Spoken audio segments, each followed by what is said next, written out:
So these things start to become apparent, and the team just tries to avoid it.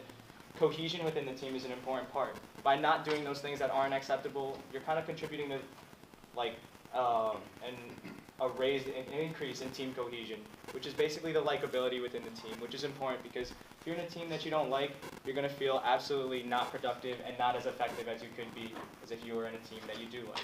And with that, roles start to become established within the group. The leader can now, or whoever leader is going to be able to delegate smaller decisions to other team members, allowing the leader to kind of utilize their decision-making abilities on something else that is more for the benefit of the team. The group now knows itself. Identities are now established. Now that the internal group structure is now set, and people just know their purpose and know that what the team is there for and what they're there to do.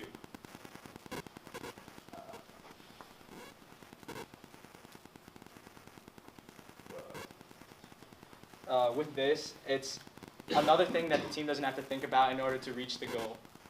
The goal is important because in order to achieve it, you can play upon each other's strengths and weaknesses, which make it a lot better. For example, if Amanda's bad at something and Dave is good at it, I'm going to assign that task over to Dave, and you get to know you get to know one another eventually. In this phase, it's common for a group to socialize with one another in order to gain trust.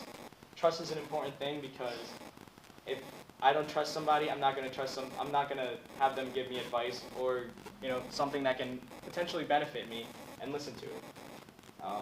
So trust is an important thing because, just like I said, feedback is important, and trust within a team is just as important as well. And here's a picture of somebody doing a trust fall.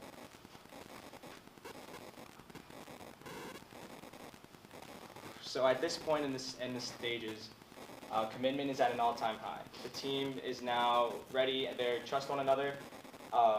Everybody is committed to achieve the one goal that is set for the team. And within this whole process, the whole thing is that you are to achieve this goal as a team. With a team, you're going to try to make it better at this point. How can you improve your working style? How can you make everything more efficient? How can you be more productive? How can you make everything more efficient and streamlined and just essentially better?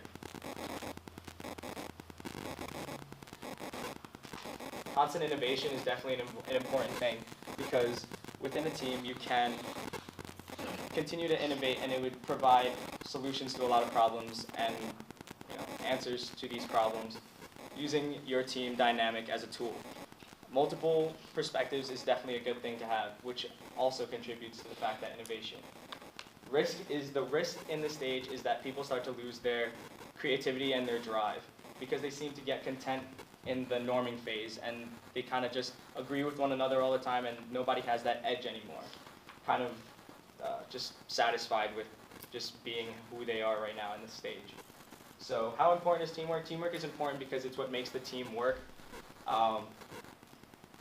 It's important because you could get different perspectives from one another and different views about a topic that normally you wouldn't be thinking about. So it could address problems that you didn't see earlier on or something along those matters. We use teamwork by delegating responsibilities within the group, such as, we said and set different due dates for certain parts that we needed to get done for the group in order to get it done on a timely fashion. That's why we're here presenting it today. And two things that it really comes down to is you can't expect the team to automatically work with one another just as they're formed. Some teams fail and some teams succeed. People have emotional and social needs that don't really work out sometimes. And teams don't automatically just work. And that being said, things do go not as planned. With those social and emotional needs, it can either frustrate or it can aid the requirement of meeting the goal. So a lot of times teams do fail, and it is a possibility for it to happen. And in conclusion, norming was really about accepting one another, figuring out if the team is going to work, trusting one another, and the team chemistry or cohesion realization starts to happen. But With that, I'm going to introduce Dave Dow, and he's going to talk about performance. Hi guys, I'm Dave, and I did performing is the fourth stage of the Tuckman model of teamwork. At this point of the stage, everyone is acquainted with each other. Everyone knows what they have to do within their team. Everyone has their own role, and basically things are a little bit more easy flowing from here on out. Everyone in their team has a shared vision. Everyone knows what they need to do to get things done. I'm going to stress on goal orientation a lot. Everyone knows what their goal is and what their job and how to achieve those goals.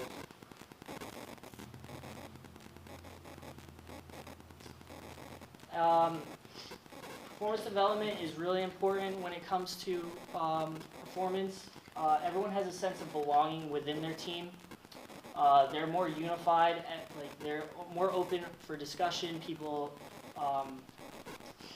are more open to other people's opinions. Cohesiveness really goes hand in hand with this, because everyone is working together. Everyone's cohesive. There's no cliques within your team. Everyone is open for discussion.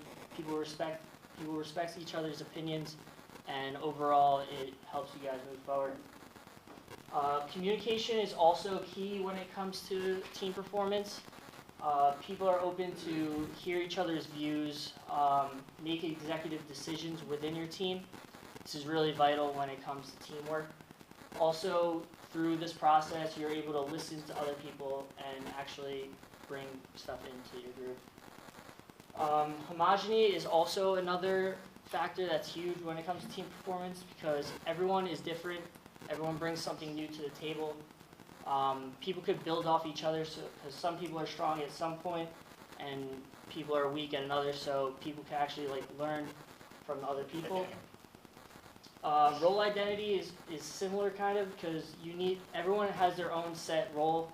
Everyone knows what they have to do within their team. If they made it this far, they're pretty much well driven of what they need to do to move forward along the team.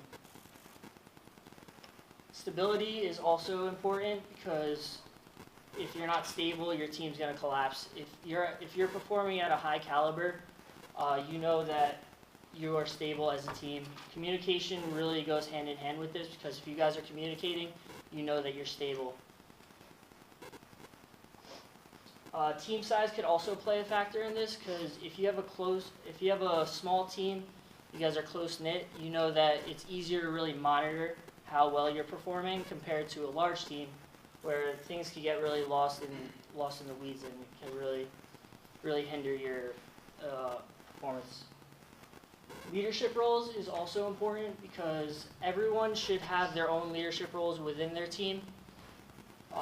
It shouldn't have to rely on one leader to really monitor everyone. Everyone should have their own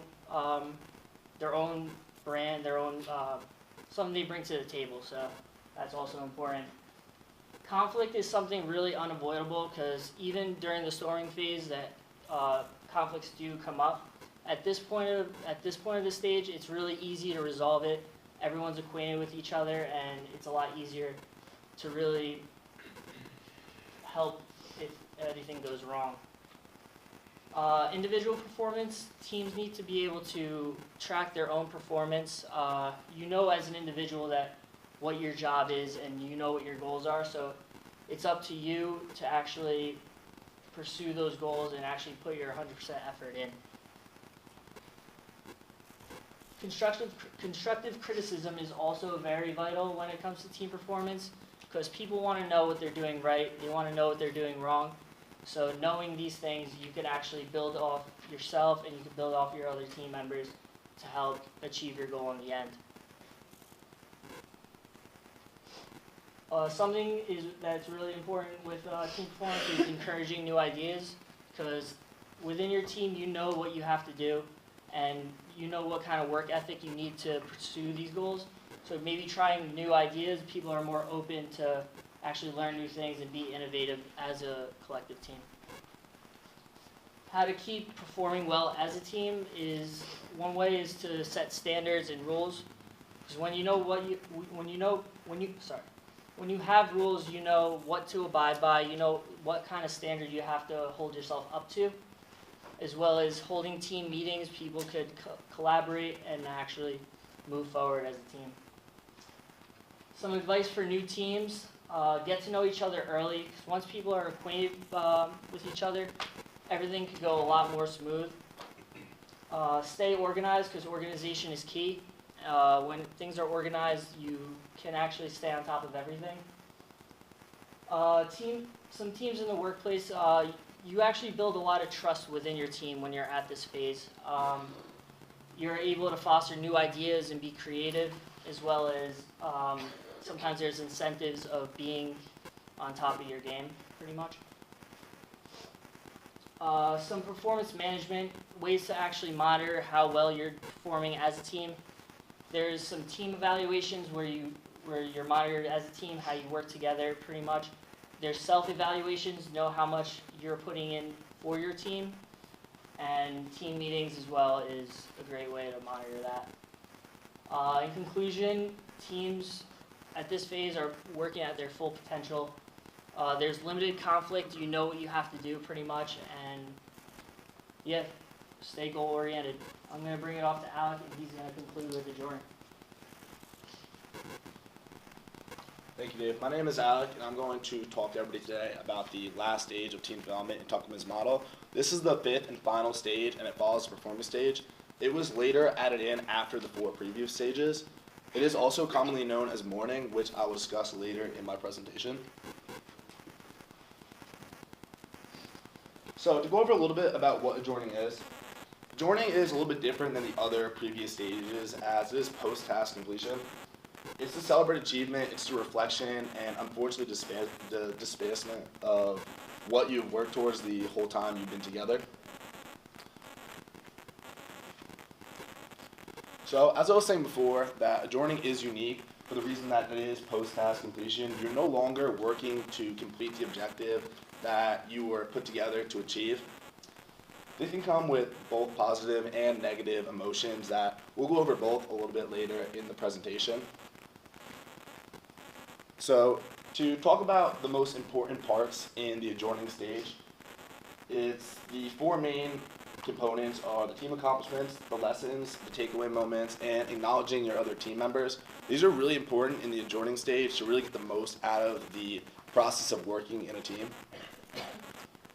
So to start with the first one of those 4, it is team accomplishments, and accomplishments are really important to go over to go from where you started to where you ended. This is really important because it can honestly get lost between all the hard work and challenges you face, how much progress you really do make. Going over and really looking where you started to where you've came gives a sense of pride and fulfillment of the tasks. The next part is the lessons you learned. It's important to ask yourself and your team members, what have you learned from this experience? I'm sure there was conflicts throughout the other stages that my team members have went over. And taking these conflicts and seeing how you've grown from them and how you can apply these lessons to your future is really important in the adjourning stage. So the takeaway moments, this is a time for you to enjoy yourself a little bit. Sit back and talk to your team about what was funny, what you enjoyed, and I'm sure there's something that happened throughout the process where you want to go home, tell your friends about it, and it's just really time to relax and look back on what you enjoyed about the process. Acknowledgements is another extremely important part. It's where you can thank your team for all the hard work they put in and really what has made you guys so successful. This is really where you get to highlight where people have put their efforts into, and it really makes you feel good and your other members feel good so they can go into their next team project with a little bit of confidence. So as I mentioned before, that it's also known as mourning. These are some of the negative emotions that can be associated with the stage. Depression, the feeling of loss that you're no longer going to be working with this group, and you might not even ever get to see some of your team members again, whether they're relocating or just to a different area of the office. This can be upsetting for some people as you've developed a lot with those members. So some of the other things with adjourning is that the future connections you can build by having successful experiences in your team can be very valuable. You get a lot of insight about how you work in a group and how others work in a group, and this is really where you can carry this forward to improve next time you have the opportunity to work in a team-based environment. So as I was saying, the future, it's important to stay connected, trade phone numbers, trade emails, follow each other on social media, And don't be afraid to reach out because you never know where these people will benefit you in the future, how you can benefit them.